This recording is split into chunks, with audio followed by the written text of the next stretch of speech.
Hello everyone, welcome to our channel dear thoughts. ఈరోజు మనం social మీడియాలో ట్రెండ్ అవుతున్న ఒక టాపిక్ గురించి తెలుసుకోబోతున్నాం. అదే ప్రధానమంత్రి ఏసీ యోజన స్కీమ్ 2025. ఈ స్కీమ్ పేరుతో వాట్సాప్లో చాలా ఫార్వర్డెడ్ మెసేజెస్ వస్తూ ఉన్నాయి. ఫ్రీ ఏసీ కోసం రిజిస్టర్ చేసుకోవడానికి లింక్ మీద క్లిక్ చేయండి అని చాలామంది మెసేజెస్ పంపుతూ ఉన్నారు. So in this video we can see whether it is a verified official news or fake news. ఈ వీడియో ఎండ్ వరకు చూడండి, మీరు కూడా నిజాన్ని తెలుసుకోవచ్చు అండ్ ఏ మోసాలకి గురికాకుండా ఉండవచ్చు. What is PM Modi AC Yojana scheme? భారత ప్రభుత్వం త్వరలో పిఎం మోడీ ఏసీ యోజన పేరుతో ఒక కొత్త ఇనిషియేటివ్ని తీసుకురావాలని ప్లాన్ చేస్తుంది.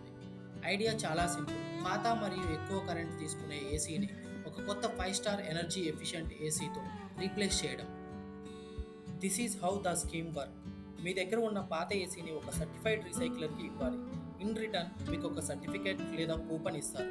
మీరు దానిని ఒక కొత్త ఏసీ కొనేటప్పుడు డిస్కౌంట్ కోసం వాడుకోవచ్చు. Even government is also planning to offer A rebate on electricity bills by collaborating with power distribution companies. ఈ స్కీమ్ గురించి ఇంకా ప్రభుత్వం అభిప్రాయ సేకరణ దశలో మాత్రమే ఉంది. ఇంకా అధికార ప్రకటన చేయలేదు. కాబట్టి ఎలాంటి న్యూస్ ఇన్స్టాగ్రామ్, వాట్సాప్లో సర్క్యులేట్ అవుతుందో అదంతా ఫేక్ న్యూస్. సో ఇలాంటి మెసేజెస్ మీకు ఎప్పుడైనా వస్తే వాటిని వెంటనే డిలీట్ చేయండి.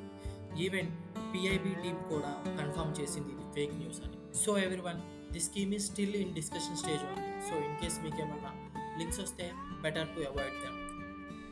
If you like this video, please subscribe to Dear Thoughts.